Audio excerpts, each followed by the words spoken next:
Sleep Paralysis, a horror story told like it really happened, Part 1. My name is Rahu, and I swear to you, what you're about to read actually happened to me. Asterisk, I'm not here to convince anyone. I don't care whether people believe me or not, asterisk, but I need to tell this story, because even today, 3 years later, I can't sleep without lights on. Asterisk, I live in Delhi, a 27-year-old graphic designer, nothing special. I'm a normal guy, don't drink, don't smoke, no drugs, no wild nights, I'm just normal. Asterisk, and before that night, I had never seen anything paranormal, not even believed in it. Asterisk, but everything changed on a cold November night in 2023. Asterisk, that one night shattered something inside me. Location, my room, Lakshmi Nagar, Delhi. Asterisk, it was a Tuesday night, quiet outside, and colder than usual. I was lying in bed, scrolling endlessly on my phone. The kind of tired where your mind is awake, but your body feels heavy. Asterisk, time, 2:43 a.m. Asterisk, I remember it clearly because I checked the time just before closing my eyes. Asterisk, I don't know how long I slept, maybe minutes, maybe an hour, but suddenly my eyes snapped open. I wasn't groggy, I wasn't half asleep, I was fully conscious. Asterisk, and then I realized I couldn't move. Asterisk, at first I thought it was just sleep, that weird lazy moment where your body wakes up late. But no, I couldn't move a single muscle. Not my fingers, not my toes, not even my tongue. I was lying flat on my back, staring at the ceiling fan, which wasn't even moving. The whole room was dead silent. No honking from outside, no dogs barking, just silence so thick, it started pressing on my ears. And then, I felt something heavy, on my chest, like someone had sat down, not suddenly, not aggressively, softly, but surely. My heart started pounding, like really pounding. It felt like a drum inside a tight box, screaming to get out, and then I saw it. Asterisk, not clearly, not at first, but there was something crouched on my chest. A woman, asterisk, at least. It looked like a woman, asterisk, long, wet hair covering her face, her body thin and twisted in an unnatural way, like her spine was bent the wrong way. Asterisk, her arms were long, too long, and she was holding her own knees, rocking just slightly, side to side, and she was breathing. I could hear it, sharp, short, raspy breaths, like she had been running for miles and now sat on me. I tried to scream, nothing. My throat was frozen, like someone poured ice inside. Asterisk, tears welled up in my eyes, but didn't fall. I was stuck, and then she raised her head. I swear on my mother's life there was no face, just dark skin, no eyes, no mouth. Asterisk, just skin. But somehow, she was looking at me like she could see through me. Asterisk, and then she spoke. Without lips, without movement, asterisk, but I heard her, inside my head, asterisk, why did you come into my sleep? My ears started ringing, asterisk, the room, which was dead cold, suddenly got hot. So hot that I could feel sweat sliding down my neck, and all the while, she was still sitting there, still watching me. Greater than you opened the wrong door, Rahu. That was the second thing she said, and that's when something broke inside me. Asterisk, a voice in my own head started screaming. Asterisk, wake up, wake up, wake up, but nothing happened. Instead, she leaned closer. Asterisk, her face was just inches above mine. Asterisk, I could smell her breath now, rotten, like something dead in a gutter. Asterisk, my soul wanted to jump out of my body. My bones felt like they were bending inwards. And then she whispered, greater than you saw me once. Now I'll come every time your eyes close. Suddenly, bang, my door creaked open by itself, just a little. Just enough for the dim streetlight to leak in, but no one was there. And in that exact moment she vanished. Asterisk, not like smoke, not like a fade. Asterisk, she just blinked out. Gone, I gasped. I jerked up like a drowning man coming out of water. Asterisk, I could move again. I was breathing. I was alive. Time, 2:49 a.m., only 6 minutes had passed, but it felt like hours in hell. Asterisk, you think that's the end? Asterisk, you think that was just sleep paralysis? That was just the beginning. The next night, she came again, but this time, she wasn't alone. The next day, I didn't tell anyone. I didn't know how. What was I supposed to say? A faceless woman sat on my chest last night and whispered in my head. They'd either laugh or call a psychiatrist, so I just got up, took a cold shower, and went to work like a zombie. Asterisk, but the feeling, it never left. Asterisk, I kept checking my reflection and windows, thinking I'd see something behind me, Asterisk, my ears were picking up sounds that weren't there, like breathing or whispering, in places where I was alone. Asterisk, and worse, every time I closed my eyes, I saw her. Asterisk, the faceless woman. Asterisk, still. I told myself, it was sleep paralysis. It's a brain glitch. Science explains this stuff. But deep inside, I knew, greater than it wasn't a glitch. It was a visitor. That night, I didn't sleep in my bedroom. Asterisk, I pulled out the old mattress, dragged it to the hall, switched on all the lights, and lay down with YouTube playing horror podcasts. Strangely comforting now. 3 a.m. My eyes burned, but I was scared to blink. Asterisk, somewhere between the 19th and 20th video, I must have drifted off and I woke up. Not on the mattress, I was in a room. But not my room. Asterisk, this place had no ceiling fan. No windows. No lights, only a dull red glow leaking from the cracks in the walls.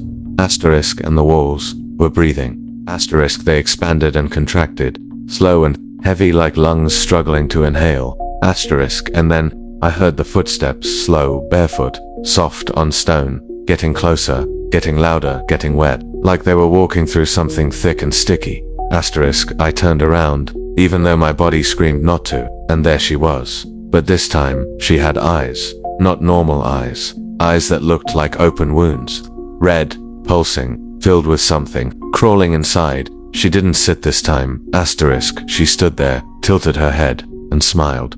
Greater than you didn't listen, she said. Her voice was rougher now, more solid. Not just in my head. Asterisk, greater than I told you. You saw me once. You belong here now. Asterisk, I wanted to run, to scream, to beg. But my legs sunk into the floor like quicksand. Asterisk, she started walking toward me. Slow, swaying, like she was enjoying my fear. Asterisk, each time you fall asleep, I get stronger. And soon, she leaned in. You'll sleep forever. I woke up gasping, coughing, like someone had shoved ashes into my throat. Asterisk, the mattress was soaked, not just sweat, blood, a smear of dried blood on my chest. Asterisk, not from me, from something else. Asterisk, that morning, I packed a bag and went straight to my best friend, Zishan's flat in Psychote. Asterisk, he looked at me and said, you look like shit. Asterisk, I told him everything. Asterisk, not just the dreams, not just the woman, everything. He didn't laugh, he didn't call me crazy, he just said quietly, Asterisk, you've seen CHHAYA. I froze. Greater than what the hell is Chaya? I asked. Asterisk, he looked down like, even saying the name felt wrong. Asterisk, greater than she comes to people who ignore grief, guilt, regret. She's not a ghost. She's something older, more ancient. She feeds on what you hide. Asterisk, I laughed. Bro, are you messing with me? This sounds like a horror script, but he didn't laugh back. Greater than she came to my cousin 2 years ago. She didn't stop. Didn't make it. That night Zishan made me sleep in his room while he stayed in the hall. Asterisk, he lit Agabati, played Quranic surahs on YouTube, and gave me a taviz his mom had given him long ago. Asterisk, and still, I was terrified. I closed my eyes at 3:15 a.m. Asterisk, this time, the world I entered was black, not dark, black, void, cold, heavy. Asterisk, I stood barefoot in an endless hallway, lined with mirrors. Asterisk, each mirror showed a version of me, screaming, decaying, crying, rotting. Asterisk, and at the very end, in the last mirror, she was standing inside me, wearing my face, smiling. I ran. Asterisk, I didn't care where, I just ran. But no matter how far I went, the hallway kept stretching. She whispered from every mirror now, greater than what are you hiding, Rahul? Asterisk, greater than who did you leave behind? Asterisk, greater than why are you pretending you don't remember her? And suddenly I remembered. Asterisk, Ria. The name hit me like a hammer in the chest. The girl I once loved. Asterisk, the girl I left. The girl who died. And I never told anyone, not how I abandoned her, not how I never called her again. Asterisk, not even how I ignored her last message. Asterisk, the day she died, she had messaged me. Asterisk, Rahul, please talk to me once. Just once, I'm scared. I left her on read, and now, she was here. Asterisk, at the center of the hallway, a single mirror cracked open like a door. Asterisk, I stepped through it, and there she was, Ria, but not as I remembered. Her skin gray, lips blue, eyes hollow. Asterisk, standing next to the woman, the faceless one, and then it all made sense. They were not separate. She was Ria, and Ria was now something else. Asterisk, something hungry. I didn't wake up. Asterisk. No matter how hard I screamed, kicked, cried, I didn't wake up. I was stuck in that in-between place. Not a dream, not death, not memory, just a world. Asterisk. I was standing in a room that looked like my old apartment, the one I lived in during my time with Ria. Asterisk. Same broken curtain rod, same cracked floor tile near the kitchen, but something was wrong. Everything was dripping. Asterisk. The walls, the fans, the bed, they were all leaking, like they were made of flesh instead of concrete. Asterisk. And the smell of burnt hair and wet blood. Asterisk. I took a step forward, and the floor squished. Something moved under my foot. I didn't look down. Asterisk. I couldn't. Then I heard it. The ringtone. Her ringtone. Asterisk. That old Bollywood song she used to set. For my name, P. Loon, Terry Neil, Neil Nanan, say SHABNAM ... It echoed from the bathroom, and the door was slightly open, shaking, as if someone was inside, rocking or twitching. Asterisk. I walked toward it, even though my bones begged me not to, and when I touched the handle, the ringtone stopped. Silence. I pushed the door. It opened slow. Too slow. Inside, the mirror was broken. The sink was overflowing with hair. Wet, black, clumps of hair twisting like worms. Asterisk. And in the bathtub, she was there. Ria, or what was left of her. Her body was submerged in black water. Her eyes were open wide, white, unmoving, and she smiled at me. Then slowly, she lifted one arm and pointed at the mirror. Asterisk. I turned. The broken mirror didn't reflect me. It showed a hospital bed. Someone lying on it. It was me. Suddenly, my chest tightened. My breathing got heavy. Asterisk. I was seeing myself. In a hospital. Asterisk. Zishan was there. My mum too. Crying. A nurse shouting something. I was in a coma. Greater than this is where you are now, Ria said. Voice clear, soft, like it used to be, before the cold took it away. Asterisk. Greater than, but this is not where you'll stay. I turned back to the tub, but it was empty. Just black water now, still cold, and rising. Asterisk. It started pouring out, flooding the floor, rising around my legs. Asterisk. And in it, I saw faces. Asterisk. Her face, my face, the faceless woman, Zishan, my mum, all of them drowning, gasping, screaming, but none were real. All were shadows. Asterisk. I screamed, I begged. I called Ria's name, like I never did when she was alive. Asterisk. But the only thing that answered was the door behind me slamming shut, and a voice not hers hissed, "Greater than you sleep in my world now." Suddenly, a jolt, like being pulled through water at lightning speed. Asterisk. My eyes flung open. I woke up in a hospital bed. Asterisk. 4, in my arm, bandages on my chest, my mouth dry like sand, beeping machines, white light voices. Zishan grabbed my hand. Asterisk. Bye, he shouted. You're awake. I looked around, panicked, confused. What happened? I managed to say. Asterisk. He looked dead serious. Asterisk. You've been in a coma for 4 days. Rahul. Asterisk. They found you unconscious on your mattress, blood on your shirt. Doctors didn't know what was wrong. They said your heart almost stopped. My brain couldn't process it. Was I back? Asterisk. Was it over? No, because in the glass reflection of the monitor beside me, she was there, standing, just behind me, smiling, and mouthing 2 words, greater than not yet. 3 days after I woke up from the coma, the doctors discharged me. Physically, I was stable. Mentally, I was falling apart. I couldn't sleep. I couldn't eat. And every reflective surface, a mirror, a phone screen, even a spoon, showed me something I didn't want to see. Her, always her, either Ria soaked in black water, or Chaya, her faceless form, breathing in the corner of my vision. I stayed with Zishan. He tried everything, Rusha mantras, Haven. Some things worked for a while, the shadows pulled back, the voices grew fainter, but she never left. And then one night, Zishan said something that made my blood run cold. Asterisk. You have to go back. I stared at him. Back where? He didn't blink when he said, greater than where Ria died. Location, Raniket, Uttarakhand. Asterisk. It was a small hill station, cold, quiet, green dot. Asterisk. Me and Ria had gone there 4 years ago, just once, just for 3 days. Asterisk. It was the last time we were together. Asterisk. I'd blocked it out, but now, those memories came back like a tidal wave. The fights, the silence, the breakup. She wanted to talk. I didn't. Asterisk. She cried. I left. I returned to Delhi. She never did. The next day, I got the call. Greater than she fell from the cliff behind the cottage. Locals say she went walking alone that night. I never went to her funeral. Now I was back. Zishan came with me. Asterisk. We reached the same cottage we'd stayed in, abandoned now. Moss growing on the roof, door locked with rust. The locals remembered the girl who died. Some didn't want to talk, but an old tea vendor near the cliff said something strange, greater than that girl didn't fall. Something called her and now she calls others. I asked him what he meant. He looked me in the eyes and whispered, greater than Chaya. You've already seen her, haven't you?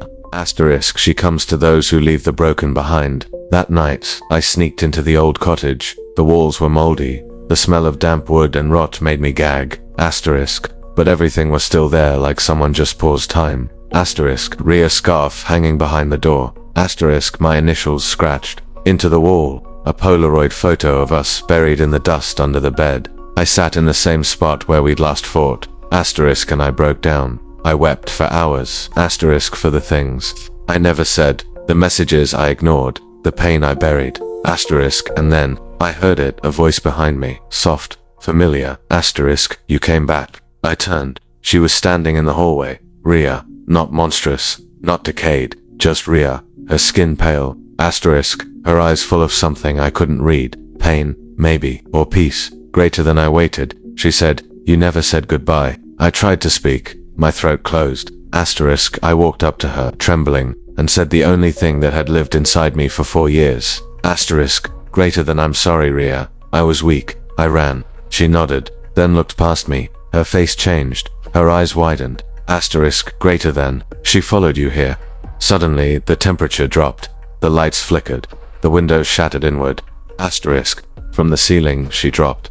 Chaya, no face, long arms, wet black hair, crawling on all fours like a spider, her joints bending in ways human bodies never should. She screeched, a high-pitched sound that felt like glass breaking inside my skull. She charged toward me, but this time, Rhea stood between us, and said something in a language I didn't understand. It sounded old, like ancient fire and forgotten stone. Chaya stopped. She froze, then twisted her head, unnaturally, and hissed. And with a blink, Rhea was gone, and I was alone. The cottage was dark again. Chaya stood inches away from me. But now, I saw her fully. She wasn't a ghost. She wasn't just a nightmare. She was a collection. A parasite of grief, of guilt, of shame. She wore the faces of every person we abandoned. And she whispered again, greater than you said, sorry, too late. Then reached toward my chest, her fingers long and black, like burnt bone. But before she could touch me, a voice echoed through the room, greater than Rahul. Zishan, he'd come inside. He was holding something, a mirror, and in it, Chhaya had no reflection. She hissed again, this time shrieking loud enough to shatter the glass in Zishan's hand. The room collapsed into blackness. I felt myself falling, and I woke up again. In the hospital. Same beep, same light, but this time it was daylight and Zesian was smiling. You're back, he said. I looked around, no shadows, no faces in glass, just silence, calm, peace. For the first time, in weeks. Weeks later, back in Delhi, I was living a normal life again or something like it. Back at work, eating, sleeping, laughing, even, but I couldn't fool myself. Because every night, just before I fell asleep, there was a moment, a flash, a sound, a flicker in the corner of the room, and in that split second, I'd feel it again, her breath, on the back of my neck. One evening, Zishan came home with a strange book. Worn leather cover, no title, pages yellowed like old bone. I found this in a Sufi dargah near Bareilly, he said. The caretaker said it's not for everyone, only for those who've seen her. I didn't ask how the caretaker knew, I just took the book and began to read. The text was ancient Hindi, with order-like curves and Sanskrit roots. There were stories of a shadow woman worshipped in silence, fed by regret, born from abandonment. One page stood out. It spoke of a woman once known as Chhaya, a widow burned alive during the Mughal Wars. She'd waited inside her home for her husband to return. He never did. When the village set her hut on fire, she didn't scream. She just whispered. Greater than you will all remember what it is to be left behind. They say her soul didn't burn, it turned black, and she remained in corners, behind mirrors, inside forgotten sleep. The book ended with a ritual, not an exorcism. A choice, it said. Greater than she cannot be banished. Asterisk, but she can be given what she wants most: truth. The truth no one dares to speak. If the guilty confesses at the place of first pain, she releases them, or she becomes them.